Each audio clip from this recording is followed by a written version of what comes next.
Katanya, nyatanya gitu. Baik, assalamualaikum warahmatullahi wabarakatuh. Halo sahabat Minbi dimanapun berada. Kali ini bertemu lagi bareng saya di sini Nur Sofiatul Fitra, relawan remaja PKBI Riau. Dan tentunya Pia hari ini tidak sendirian karena kita sudah kedatangan tamu spesial. Boleh dengan ibu siapa ini yang sangat cantik bersama Pia hari ini? Perkenalkan, nama saya Yeni Astuti. Saya salah satu koordinator kader TB Kota Pekanbaru. Oke, jadi kita kedatangan Bu Yeni pada hari ini ya. Gimana Bu Yeni kabarnya hari ini? Sehat ya? Sehat. Siap ya untuk memberikan informasi kepada seluruh sahabat Minbi dimanapun berada? Siap dong. Siap dong. Baik, walaupun puasa tapi kita tetap semangat ya Bu ya. Insya Allah selalu semangat.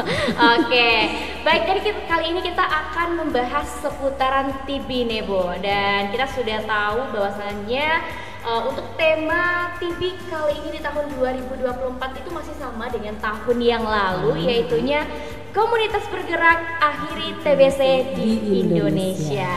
Nah, kalau kita ngomongin TBC nih Bu, tentunya juga sudah tidak asing lagi ya Ibu ya. Apalagi dengan tema yang sangat menggerakkan kita gitu. Nah ini kalau boleh tahu nih Bu, Gerakan Indonesia untuk Akhiri Tuberkulosis pada tahun 2024 ini nanti gerakannya itu seperti apa nih Bu? Kalau kita selaku kader ini berperan bagaimana supaya kita sama-sama melakukan pelacakan kasus TBC yang ada dan melakukan investigasi kontak ke rumah pasien. Nah, di situ kita bisa melakukan kunjungan rumah, screening TBC kepada keluarga pasien yang ada dengan edukasi-edukasi yang dipahami oleh kader, memahami kepada pasien kontak serumahnya agar TBC ini tidak tertular kepada keluarga kontak serumah begitu. Oke, berarti itu dari peran kadernya itu sendiri ya Bu ya. Nah, di sini komunitas bergerak berarti barangkali tidak hanya komunitas aja yang bergerak. Bukan, saya bukan hanya kader aja gitu ya, tapi juga ada komunitas-komunitasnya juga. Benar, ini nanti komunitas seperti apa nih Bu yang akan diajak juga untuk bergerak bersama untuk mengakhiri kasus TB di Indonesia ini Bu? Ya, peran serta stakeholder juga kita libatkan di sini karena sejatinya kader ini hadir dengan koordinasi-koordinasi yang ada di lapangan. Karena koordinasi ini mempermudah kader untuk penjangkauan kasus TBC. Nah, seperti itu kita bergerak bersama, bahkan setingkat RT pun bisa membantu kerjaan kader ketika kader turun investigasi kontak. Oke, dan juga ini Pia ada mendengar salah satu istilah dari TB itu sendiri, ada TOS ya Bu ya. Itu gimana tuh Bu maksudnya nih Bu? Kita TOS itu Bu. Iya, TOS itu artinya kita temukan, kita menemukan orang, gitu kan? Temukan, obati sampai sembuh, itu sebenarnya TOS itu sebenarnya. Oh, berarti TOS itu singkatan. Ya, singkatan. Ya, yang menemukan itu yaitu kader, karena kader yang bergerak di lapangan dan memberikan screening serta edukasi kepada masyarakat untuk sama-sama kita mengeliminasi TBC. Oke, berarti nggak hanya ditemukan aja nih orangnya, tapi juga diobati sampai sembuh. Dan bahkan kader juga menjadi PMO, gitu, melakukan pengawasan atau pemantauan menelan obat bagi pasien yang menerima OAT. Sampai pasien-pasiennya itu juga diawasi gitu ya Bu ya, dalam untuk biar dia minum obat sampai sembuh gitu ya. Oke, nah jadi sesuai lagi Bu dengan tema kita komunitas bergerak yang kita yakin bahwasannya pada 2024 ini kita we can end TB ya, kita akan mengakhiri TB gitu kan Bu ya. Jadi kalau kita mau akhiri TB ini kan tidak mungkin hanya peran serta kader aja gitu.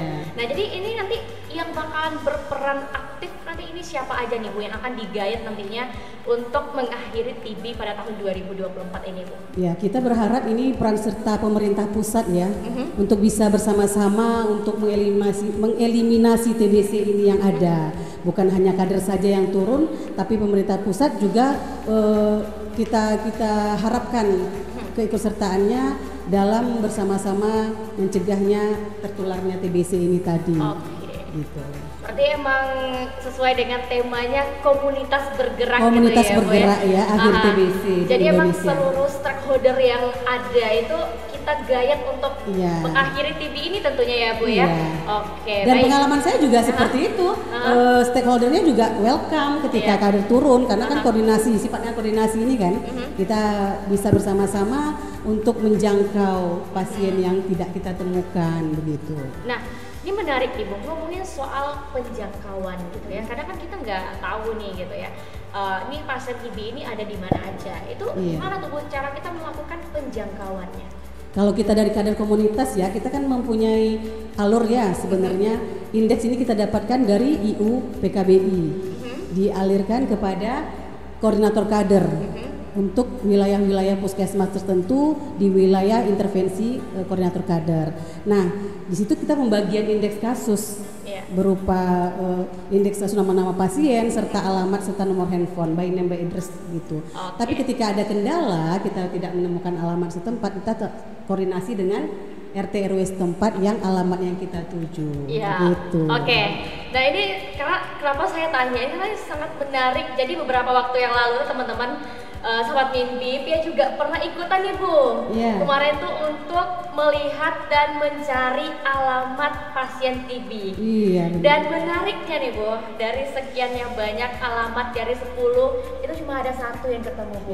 Jadi saya salut banget nih sama ibu-ibu kader yang bergerak untuk mencari para alamat. Kadang nih ya Bu ya, pasien itu cuma cantumin di Jalan Garuda Sakti gitu kan Bu ya. Benar. Ya, Garuda Sakti kan agak panjang ya. Gitu ya. Ini nih banyaknya tuh kasus-kasus TB yang kemarin kita temukan di lapangan tuh pas saya ikutan ya juga ikut-ikutan ibu kader waktu itu kayak ini gimana sih cara ibu kader cari alamat pasien TB gitu kan dengan satu alamat yang satu alamat yang panduannya yang mungkin belum bisa kita arahkan kemana ya. Betul. Jadi kayak salut aja gitu apakah mereka ini ada Google Maps-nya tersendiri gitu ya sehingga bisa mencari alamat-alamat yang kadang goib ya Bu ya. Oke. Nah dari tadi kita sudah ngomongin yang namanya TB Bu. Mungkin ada juga beberapa masyarakat yang belum tahu gitu ya. Tadi udah panjang lebar kita udah tanyain gimana sih cara penemuan kasus TB itu sendiri gitu kan. Sebenarnya TB ini seperti apa Bu? Kemudian gimana sih cara penularannya? Apakah emang segampang itu TB ini bisa menular ke masyarakat atau bagaimana? Biar juga nih sahabat Mimpi yang ada di rumah biar lebih waspada agar tidak terkena yang namanya TB ini Bu. Iya. TBC ini sedikit kita mengenalkan bahwa TBC adalah infeksi kuman bakteriologis yang menular melalui droplet. Droplet itu artinya percikan air liur. Ketika kita berbicara dengan lawan bicara kita yang kita tidak tahu, kita ini mungkin yang lawan bicara kita ini mengidap TBC dan kuman bakteriologis itu ada di dalamnya. Nah itu juga bisa menularkan melalui droplet itu tadi.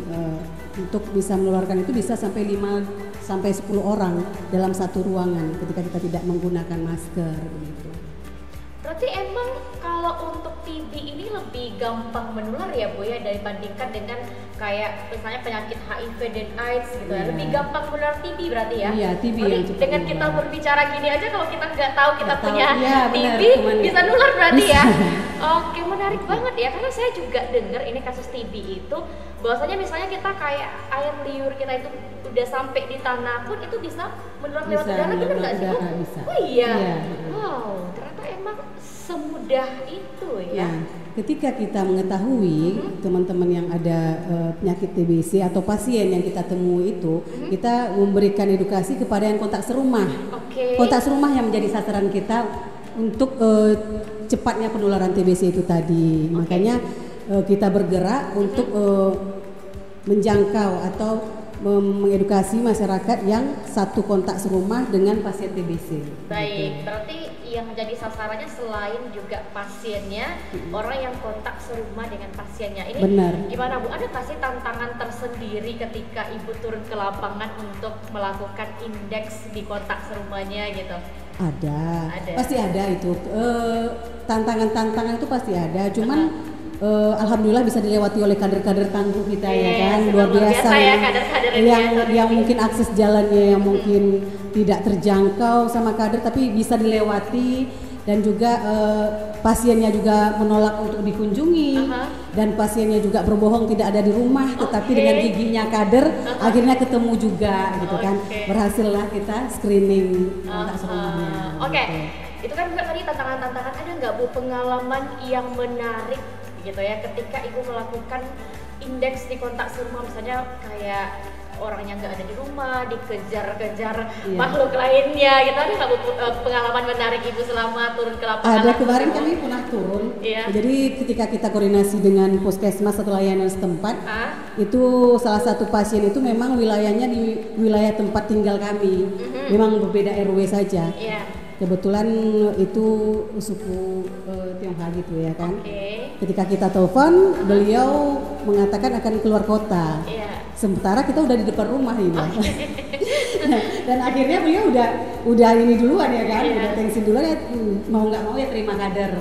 Ya sampaikanlah bahwa beliau belum jadi berangkat. Nah, disitulah kami pun lucu juga ketika kami datangi, beliau tidak membuka pintu. Ada juga itu pasiennya seperti itu. Tapi alhamdulillah setelah kita sampaikan maksud dan tujuan kita, pasien-pasien itu terima bagaimana ya layaknya menerima tamu dengan baik ya, kita sampaikan apa tujuan dan maksud kita, alhamdulillah dia terima. Ini biasa pasien-pasien yang seperti itu karena malu kah?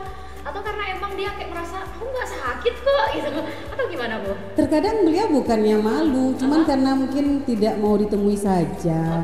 Kalau via telepon barangkali mau gitu ya kan, via telepon mereka mau diedukasi, malah ada yang minta request kita edukasinya melalui telepon aja deh, nggak usah datang ke rumah ya, kita coba layani seperti itu. Tapi alhamdulillah pada akhirnya ada juga kontak serumah yang mau memeriksakan kesehatannya melalui sampel itu tadi. Gitu. Berarti ketika kita meriksa itu kadar datanya itu juga ada pemeriksaan gitu juga ya Bu ya, melalui sampel ya.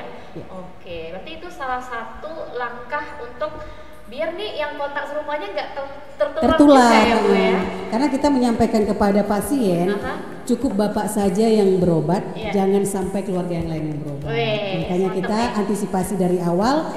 Periksakanlah kesehatan keluarga walaupun tidak bergejala, karena kita mengantisipasi penyakit menular ini ya, TBC ini tadi gitu, jangan sampai menular kepada keluarga yang lain. Ini biasanya gejalanya itu yang paling berat dan yang paling umum ditemui itu seperti apa biasanya Bu yang TBC ini? Yang TBC ini kadang dia yang beratnya itu karena dia tidak mau makan. Ada kurang nafsu makan barangkali, terus ada efek samping dari obat yang diminum gitu kan. Mereka juga keluhkan ke kita juga sampaikan ke penanggung jawab TBC-nya ada di layanan gitu. Ini loh keluhan dari pasien bahwa pasien tidak bisa merespon obat ini tadi dan berpengaruh kepada kondisi dan keadaan pasien begitu. Kita akan sampaikan kepada layanan. Berarti mungkin karena itu barangkali ya pasien TBC itu ada yang kurus gitu ya Bu ya, kemudian dilihat juga ini ada penambahan berat badan nggak dari bulan ke bulannya gitu ya? Iya benar seperti itu. Karena ternyata emang nafsu makannya yang berkurang. Nafsu makannya yang berkurang kadang. Kalau batuk dan susah tidur itu gimana Bu? Kalau batuk dan susah tidur mungkin batuknya mungkin di saat mereka sudah mengkonsumsi OAT itu kayaknya mungkin nggak semua yang mengatakan tidak bisa tidur. Cuman ada efek samping dari itu tadi gitu ya, masing-masing pasien lah keluhannya bagaimana ya tetap kita tampung gitu. Berarti yang paling umum nafsu makannya yang berkurang. Nafsu makannya ya. Baik. Nah itu salah satu tadi ya untuk melakukan indeks itu manfaatnya. Biarlah jangan sampai nih yang keluarga serumah itu juga ikutan sakit kayak yang terkena TB tadi gitu kan Bu.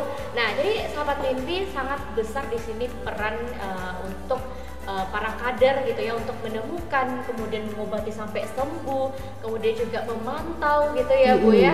Ada juga yang ditemukan kasus yang dia bilang nggak ada di rumah ya, nggak mau buka pintu gitu ya Bu ya, kayak kejar-kejaran nih kayak debt collector jadi mengejar-kejar pasien yang nggak mau ditemui gitu ya Bu ya.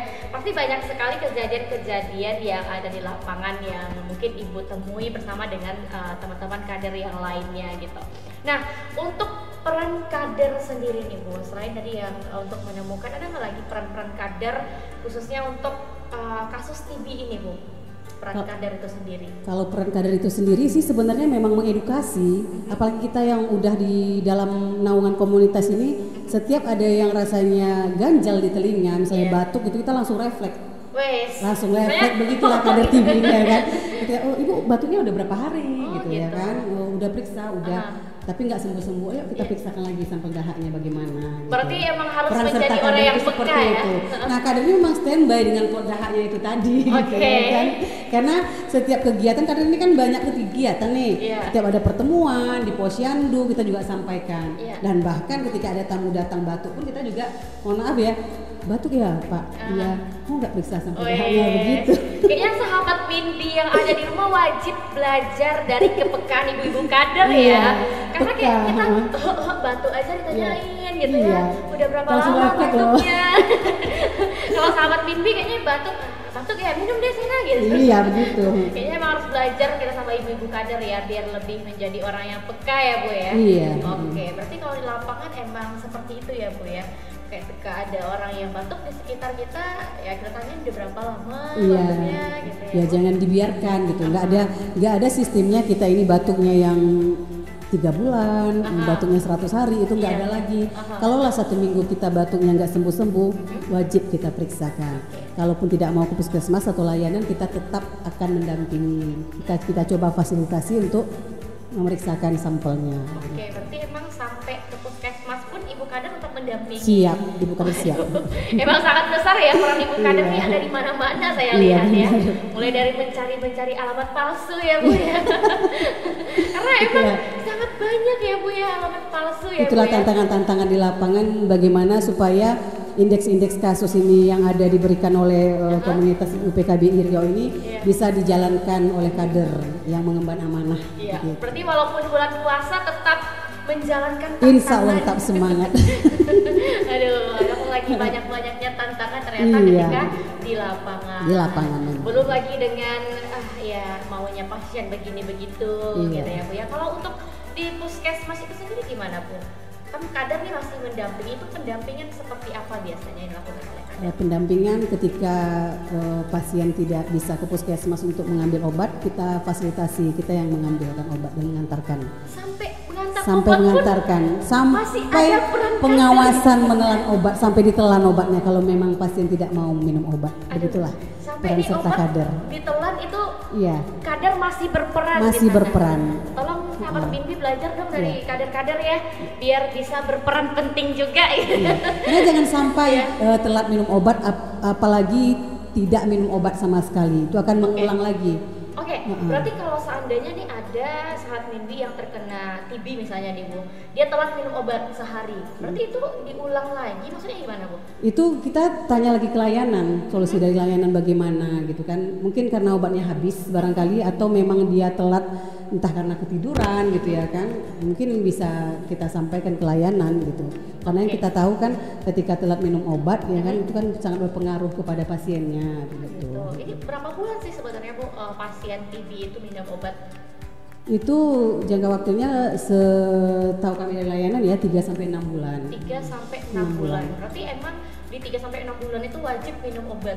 Itu Iya. harinya yang sama atau jamnya juga sama? Itu ada diberikan jadwalnya oleh Oh gitu. PJTB-nya. Berarti emang ada jadwal misalnya jam segini harus Iya. minum obat gitu Iya. ya Bu ya. Oke, biasanya berapa kali Bu minum obat TB ini? Kalau yang saya tahu pasien itu ada 2 kali Dua minum kali? obatnya. Itu pun sebelum makan biasanya yang mereka sampaikan gitu kan. Tapi ketika mereka keluhannya kadang ada obatnya hilang gitu ya kan. Ya kita cepet-cepet nelpon layanan, Iya. mau diambil bagaimana ya kan, kita aksesnya bagaimana pengambil, kita fasilitasi supaya pasien bisa minum obat gitu. Oke, berarti kalau kita tanyain perannya kader jangan ditanya lagi Iya. seharusnya ya. Bahkan Peran sampai kader obat TB luar biasa. tertelan gitu ya. Itu masih dilihatin sama kader. Tepuk tangan dulu dong untuk semua kader yang ada di Indonesia. Ya, emang luar biasa ya Ibu ya. Oke, agak telat ya tepuk tangannya. Oke, baik. Nah Ibu, katanya kan kita udah bahas nih peran serta kader untuk penemuan, pengobatan, pendampingan gitu ya untuk kasus TB di Indonesia khususnya yang ada di daerah Riau dan Pekanbaru gitu ya Bu ya.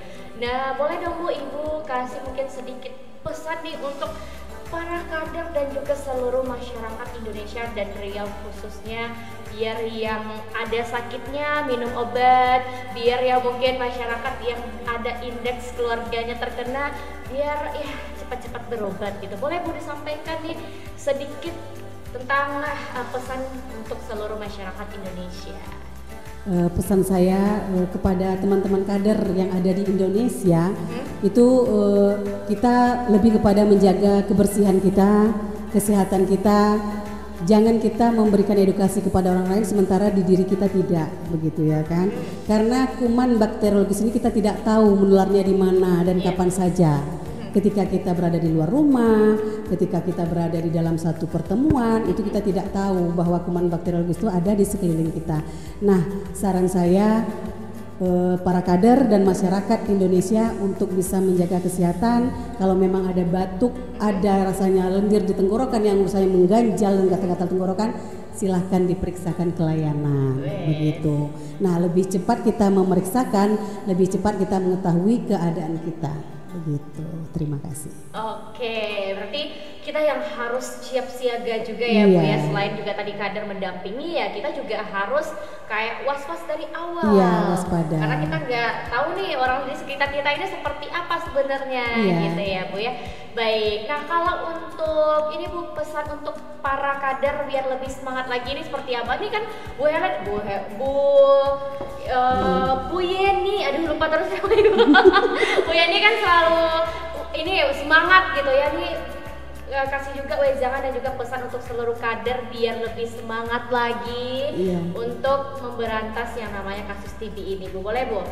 Ya, kalau saya kepada kawan-kawan kader itu kita kan sama-sama sibuk nih ya, sama-sama punya kesibukan. Saya rasa teman-teman kader bisa memanage waktu lah ya kan, untuk bisa kita mencapai target yang sudah diberikan. Jangan sampai indeks yang sudah diberikan ini tidak kita lakukan investigasi kontak. Karena apa? Karena peran serta kader ini sangat membantu, bahkan untuk memutus mata rantai agar jangan tuberkulosis ini menyebar kemana-mana. Yaitu sifatnya kita investigasi kontak ke rumah pasien. Nah, itulah peran serta kader untuk penjangkauan, pemetaan indeks kasus supaya bisa kita menjangkau indeks-indeks yang sudah diberikan. Nah, ketika indeks-indeks itu sudah kita turun dan sudah kita beri edukasi dan keluarganya kontak rumah pun juga sudah memeriksakan, dan kita bisa sedikit mengurangi gitu ya kan penularan itu tadi. Karena itu kita dapat hasilnya tuh langsung begitu dengan 2 teknis ya kan, pemeriksaan TBC itu tadi. Oke, luar biasa sekali ya teman-teman ya, sahabat Winbi yang ada di rumah. Nggak terasa nih Bu, kayaknya kita udah di penghujung acara kita pada siang hari ini Bu. Dan kita juga mau ucapkan terima kasih karena Ibu sudah berbagi informasi terkait kasus TB dan juga TB itu sendiri. Sesuai juga dengan tema kita ya Bu ya, komunitas bergerak akhiri TBC di Indonesia. Oke, kita tepuk tangan sekali lagi untuk narasumber kita pada hari ini dan juga